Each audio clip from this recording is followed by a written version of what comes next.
Hey, good people, how y'all doing? So today I'm going to be giving you all my review on The Real Housewives of Beverly Hills, Season 12, Episode 11. Before I get into that, guys, thank you guys so much for your support on this channel.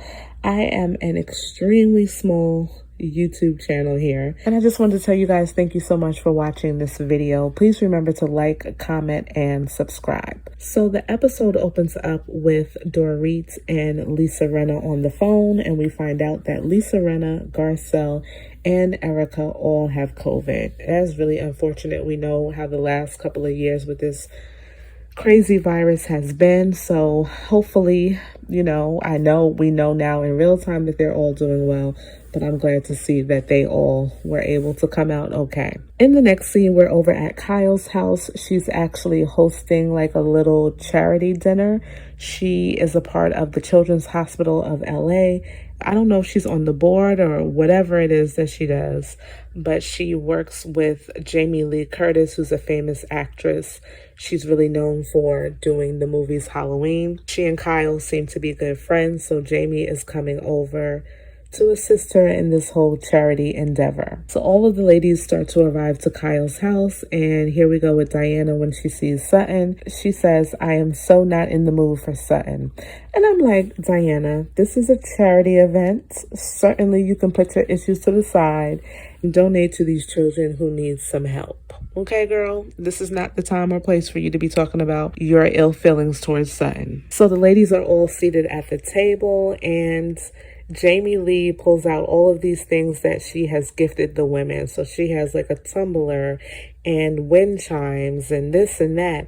And these are like, to me, pretty basic things, just to be honest. They're nothing like grand. But here we have Dorit over here sitting in the corner, fanning out, completely like, oh, this is chic, that is chic, oh, that's so chic. Even the dog leash she was calling chic. And I'm like, Dorit, first of all, last I checked, you don't even have any dogs. And we all remember that whole thing with you and Lisa Vanderpump a couple of years ago. So girl, pipe down. Okay, so Kyle had made, I guess, the mistake. I'm going to try to give her the benefit of the doubt and say that she wasn't trying to be messy, putting Sutton and Diana right next to each other. Sutton lets her know, like, Kyle, what's this? Kyle does quickly fix the problem and moves Cherie next to Sutton, and she moves Diana next to her. So prior to this charity event, when Lisa, Rinna, and Dorit were talking on the phone, Lisa was like, I'm not going to be there, so let me know all of the drama that happens. And you know that Dorit did exactly that, because here she is at the end of the table telling Diana that she heard that she and Sutton had went out. And what's the tea? Diana said that it was horrible. She says that she had to scrub herself after meeting with Sutton. My thing with Diana, girl, something is not right in your mind.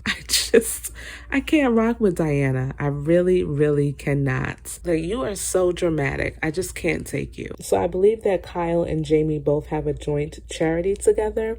And Kyle announces at the table that she's donating $25,000 to that charity. And of course, Diana cannot be outdone. She also says that she will match that and donate $25,000. Being that Dorit was all over Jamie Lee Curtis, I'm sitting over here waiting for her to say, okay, I'm going to donate this, that, and the third, but she said not a mumbling word. Jamie Lee Curtis came there, y'all, and she did what she had to do. She raised the money that she needed to raise, and she was out. The ladies split up into two different groups. Kyle, Crystal, and Diana go in one group, and then we have Sutton, Cherie, and Dorit in another group. So here goes Dorit. So Sutton, how did everything go with Diana? And Sutton says, well, she's just very angry. Cherie says to Sutton, girl, why are you always in trouble? Sutton says that it's because of her mouth. If she stays quiet, everyone's going to be sad. Sutton, I think that they'll survive. Cherie tells Sutton that if you are a bitch to someone in their lowest moment, that holds different weights, meaning that if you treat somebody really badly, it's even harder for that person to get past the treatment that they received from you. And I could totally understand where Cherie was coming from. My thought is, her answer probably would still be the same, but I'm wondering if she saw the episodes leading up to this whole Sutton and Diana drama, and also if she was there to see and hear the things that Diana was saying, would she have a different opinion? That would be my only question as it relates to that. But I see where Cherie is coming from. I think that she made a great point. Sutton is like, listen, well, what about all of the horrible things that she said to me? Both of these women, you know, haven't had the best moments with one another. But I do believe, like, when you threaten someone physically, that's a problem. And I've seen that Diana has said that at least on 2 different occasions throughout this season. The ladies in their conversation with Dorit basically asking, well, do you kind of want to be friends and patch this up? And Sutton says that she may want to fix the situation with Diana. She's not sure. And to be quite honest with you guys, if I'm Sutton, I'm going to leave it where it's at. We just don't mix. I'm just going to accept the fact that we just don't mix. We don't vibe. We don't like each other. Or maybe she just doesn't like me, and it is what it is. Diana, to me, does not seem like she wants to have any type of relationship with Sutton. It does not matter if Sutton completely changed and was everything that Diana could ever ask for. I think that Diana does not like Sutton because Diana is very close to both Crystal and Lisa Rinna. And we know that those 2 individuals, especially Lisa, have some type of issue or have had, in the case of Crystal, some type of issue with Diana in the past. With Sutton in the past. Therefore, she's trying to stir up an issue too. And I also think it's like, okay, who's the easiest target out of this woman group? That would obviously be Sutton. Sutton says that she would never make fun of anyone's miscarriage. And Dorit says, yes, that's what you did when you questioned her being on bed rest. And I'm like, Dorit, no ma'am. Sutton never made fun of Diana's miscarriage. Did she question her being on bed rest when she says that she was bleeding and doing this, that, and the third, and then all of a sudden you guys see her at this party? She sure did. I mean, wouldn't you have questioned it as well? Maybe not to her face, but I'm sure you would have had your own questions. But to say that Sutton was making fun of the miscarriage, that's a stretch, and you know it. So in the other room, Kyle asks Crystal, you know, how are you doing? And Crystal starts to talk about her eating disorder. And I really felt horrible for Crystal. She seems like she's in a lot of pain because of this disorder. And we find out later on in the episode that she's not getting any medical help from it. So I hope, number one, that she gets the medical help that she needs so that she can properly deal with it. She does not have to continue to suffer.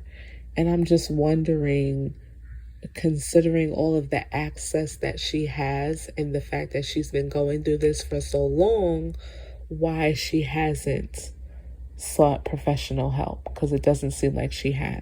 So in Kyle's confessional, she mentions that she saw the post that Crystal put up about her eating disorder and that she felt like that was a cry for help. When Kyle said that in her confessional, my jaw dropped. Do y'all hear me? How is it that you can read a post and determine from the post that this is a cry for help when you have Erika in your face getting piss poor drunk and not see it as the same thing? 1 + 1 is not equaling 2 in this equation. Like, it has to make sense for me.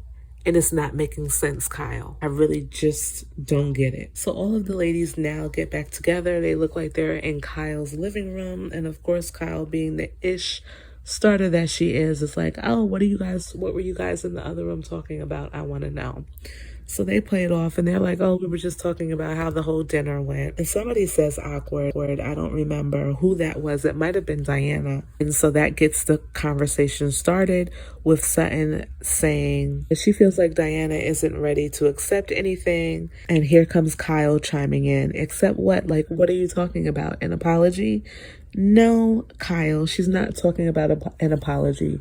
Shut up so that Sutton can speak. Sutton says that she is done apologizing. So here we go with Diana talking about the miscarriage and trying to explain everything so that it makes sense to the rest of us, because I'm completely lost. Kyle and Dorit, I believe, both said that they thought Diana's miscarriage had happened a while ago, like maybe 6 months or something like that ago. So they were kind of shocked when she said, no, it just happened recently. I remember when Diana went over to Kyle's house and she was talking about bleeding and this, that, and the third. I thought that happened a while ago too. I didn't realize it's as recent as she's claiming it to be. And my thing is, I hope that she's not lying, because that's not something that you play with. And I would really be offended if that were the case, because I myself have been through a miscarriage and I would not lie about having lost a child. After hearing Diana go on and on, Sutton once again apologizes. And I'm like, oh girl, Sutton, no. Do not give this woman any more apologies. She don't care nothing about you. Y'all will never be cool, okay? Her job right now on this show is solely to have beef with you. Can't you see that, Sutton? Stop apologizing to this woman. At this point, you said what you had to say, and you owe her nothing. If she don't want to be your friend, fine, you have plenty. Leave that woman alone. In the next scene, Erika and Renna are talking, and to be honest, guys, I was so uninterested in this scene. The only thing that I wanted to talk about in this particular scene that they discussed is the fact that Erika says that she cannot get a divorce with her husband right now because there's too much legal-ish going on. So Erika's trying to make it seem like she has all this legal stuff, and we know that she does. And because she has all of this legal stuff, she can't get a divorce from her husband, Tom. But the real reason is, as she says in her confessional, if she divorces him, she would have to pay alimony. That's why this woman is not divorcing Tom. Don't want to have anything to do with those alimony payment. Girl, I am not Bobo the Fool. As soon as she started talking about, oh, the legal stuff, I knew exactly where she was going. It ain't got nothing to do with that. You just don't want to give this man any of the money that he helped you earn, to be quite honest. But if that's the case, just call a spade a spade. We ain't gonna look at you crazy because you don't want to pay alimony. We understand the fact that you're trying to save everything you can save and keep every little piece of coin that you can keep. I thought it was also interesting that she and Tom still speak. She says that, you know, his mental health is really declining because we know that Tom is going through dementia or Alzheimer's. I'm not sure which one, but he can't remember things. And it's hard for her to, I guess, have conversations with him, obviously. So now we have Diana and her boyfriend. I'll just call him the boy toy. They are planning her party. And her boyfriend was getting on my very last nerves, yo. He was acting like he was footing the bill for the party. I'm like, well, whose party is it, Diana? Is it yours or is it his? Because he's telling the event planner about this, that, and the third. And I'm like, what do you do for a living, sir? Because as far as I see, you are living off of this woman. So please, let her plan the party that she's using her money to pay for, okay? Thank you. Now we have Kyle and Kathy. This is Kathy Hilton's first episode back on The Real Housewives of Beverly Hills. She is not a castmate, so I guess she is now a friend to the show, and we're at her house, and she has that house decorated beautifully. I will say this, Kyle's house is really, really nice. Like, I love that blue room that she has. That is so elegant, so pretty. I love it. But anywho, we're over at Kathy's now, and Kathy has the nerve to have an entree, which is just a baked potato and some caviar. Kathy, oh my God. I cannot with Kathy. Kathy is definitely, I don't know how to put how I felt about her last year. I just feel like there's a part of her that's ditzy as I don't know what. And then there's definitely the other side of her that is totally out of touch. That's how I view Kathy Hilton. Ditzy and out of touch. Okay, she rich, rich, rich, rich, rich. Now we're at Diana's party, and y'all remember that comment that Diana had the nerve to make about Garcelle's party? Basically trying to make it seem like Garcelle's party was less than. This was one of the most boringest parties that I have ever seen. And you know it was boring because Kyle was nowhere to be found doing no splits, no head shaking, no nothing, okay? There was no music, there was no dancing. It just seemed very bland and very eh. I believe it's Kyle who reveals to the ladies that both Dorit and Sutton now have COVID. And it's just like COVID is taking these women out. Do y'all hear me? They got 3 back and lost 2. When I seen Diana and her boyfriend come down in whatever those outfits were that they had on, it looked like he had on some shoulder pads. I was like, y'all could do better. As much money as you have and as much as you're always talking about your money, girl, you can't just be dressed better? What you had on that frock? I will just call it a frock. It looked a hot mess, ma'am. She talking about she felt like the Pope. You look like the Pope. The Pope in glitter. It's horrible. Now, I'm no Joan Rivers, but that was just terrible. Although Crystal's dress was very short, I thought she looked really good. I know that Crystal also has self-image, body image issues. Girl, you look great. Anytime you feel like you're less than, I want you to go back and watch this episode because you definitely worked that dress. I want to know, I have a question for you guys. Why does it seem like Rinna is always clocking Diana's money? So she arrives and she's just like, oh, I know that she spent money on this party. Cash money. Rinna, shut up. Who cares if she paid cash, debit, or credit? Nobody cares. Kyle arrives and she's walking around in a black mask. Now, I ain't seen Kyle in near one mask this whole season. But she gets to the party after half the group has COVID and she's got this mask on. I thought that was so funny, talking about once I get a drink, maybe my nerves will calm down. Kyle, please go sit down somewhere. Just crazy. And I was happy to see Garcelle. We already know that Cherie is here at the party, so they're going to sit next to each other and have a good time. Erika, in her comments to Crystal about taking laxatives and Crystal not being able to have a chicken finger, badgering her about her eating disorder. I was just like, Erika, this is exactly what Garcelle and everybody else with sense is talking about. You done got all these drinks up in you, and now you over here asking and saying foolish things to a woman who says that she is suffering from an eating disorder. What is wrong with you? I don't know how much more she needs to do to show these women that they need to intervene and she needs to stop drinking. At this point in time, she's offended Garcelle and now she has offended Crystal. And I feel bad because, you know, when somebody has an eating disorder or any type of internal situation going on and you say or do something like Erika did, it's a trigger for those people. So for Erika to say those things to Crystal, I'm just like, girl. But anywho, guys, that is the end of my review. I hope that you all enjoyed it. Please remember to like, comment, and subscribe. Let me know what you feel about this whole Erika and Crystal situation. How should Crystal handle this moving forward? Because I predict this is going to be a problem for her. 100%. Anywho, thank you all for watching. I'll see you in my next one. Bye-bye.